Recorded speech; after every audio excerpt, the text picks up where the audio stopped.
بہت مدت پہلے دور دراز کے ایک ملک میں یہ قاعدہ تھا کہ اس ملک کے لوگ ہر سال اپنا بادشاہ تبدیل کرتے تھے۔ جو بھی بادشاہ بنتا وہ ایک عہدے نامے پر دستخط کرتا کہ اس کی حکومت کا 1 سال مکمل ہونے کے بعد وہ اس عہدے سے دستبردار ہو جائے گا اور اسے ایک دور دراز جزیرے پر چھوڑ دیا جائے گا جہاں سے وہ کبھی واپس نہیں آ سکے گا۔ جب ایک بادشاہ کا 1 سالہ دور حکومت مکمل ہو جاتا تو اسے ایک مخصوص جزیرے پر چھوڑ دیا جاتا جہاں وہ اپنی بقیہ زندگی گزارتا۔ اس موقع پر اس بادشاہ کو بہترین لباس پہنایا جاتا اور ہاتھی پر بٹھا کر اسے پورے ملک کا الوداعی سفر کروایا جاتا جہاں وہ سب لوگوں کو آخری بار خیر باد کہتا۔ وہ بہت ہی افسوسناک اور غم زدہ لمحات ہوتے اور پھر وہاں کے لوگ بادشاہ کو اس جزیرے پر ہمیشہ کے لیے چھوڑ آتے۔ ایک مرتبہ کچھ لوگ اپنے پرانے بادشاہ کو جزیرے پر چھوڑ کر واپس آ رہے تھے کہ انہوں نے ایک ایسا سمندری جہاز دیکھا جو کچھ دیر پہلے ہی تباہ ہوا تھا اور ایک نوجوان شخص نے خود کو بچانے کے لیے لکڑی کے ایک تختے کا سہارا لے رکھا تھا۔ چونکہ ان لوگوں کو ایک نئے بادشاہ کی بھی تلاش تھی لہٰذا انہوں نے اس نوجوان شخص کو اپنی کشتی میں بٹھا لیا اور اپنے ملک لے آئے اور اس سے 1 سال کی حکومت کرنے کی درخواست کی۔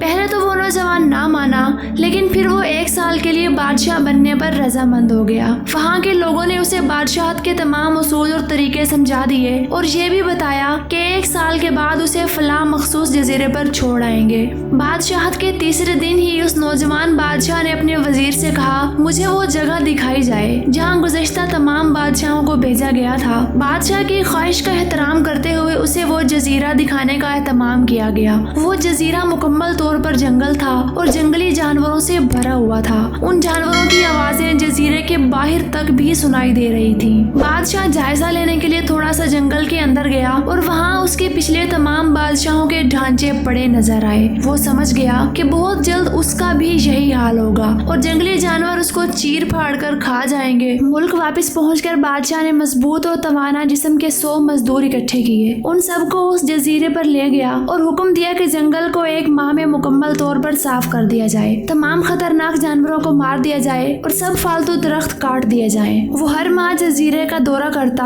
اور کام کی نگرانی بھی خود کرتا۔ پہلے مہینے میں ہی تمام خطرناک جانوروں کو مار دیا گیا اور پھر بہت سے درخت بھی کاٹ دیے گئے۔ دوسرے ماہ تک جزیرہ مکمل طور پر صاف ہو چکا تھا۔ اب بادشاہ نے مزدوروں کو حکم دیا کہ جزیرے پر مختلف مقامات پر خوبصورت باغات تعمیر کیے جائیں۔ وہ اپنے ساتھ مختلف پالتو جانور مثلاً مرغیاں، گائے، بھینسیں، بطخیں اور بھیڑیں وغیرہ بھی جزیرے میں منتقل کرتا رہا۔ تیسرے مہینے میں بادشاہ نے اپنے مزدوروں کو حکم دیا کہ ایک شاندار گھر تعمیر کریں اور اس جزیرے پر ایک بڑی سی بندرگاہ بھی بنائیں۔ گزرتے مہینوں کے ساتھ ساتھ وہ جزیرہ ایک خوبصورت شہر میں بدلتا جا رہا تھا۔ وہ نوجوان بادشاہ بہت سادہ لباس زیب تن کرتا اور اپنی ذات پر بہت کم خرچ کرتا۔ اپنی بادشاہت کی زیادہ تر کمائی وہ جزیروں کو بنانے میں لگاتا رہا۔ 10 ماہ گزر جانے کے بعد بادشاہ نے اپنے وزیر سے کہا میں جانتا ہوں کہ 2 مہینے بعد مجھے جزیرے میں چھوڑ دیا جائے گا لیکن میں ابھی سے وہاں جانا چاہتا ہوں۔ وزیر اور دوسرے وزراء اس بات پر متفق نہیں ہوئے اور بادشاہ سے کہا آپ کو 2 ماہ مزید صبر کرنا ہوگا تاکہ سال مکمل ہو جائے۔ سال پورا ہونے کے بعد ہی آپ کو اس جزیرے پر چھوڑا جائے گا۔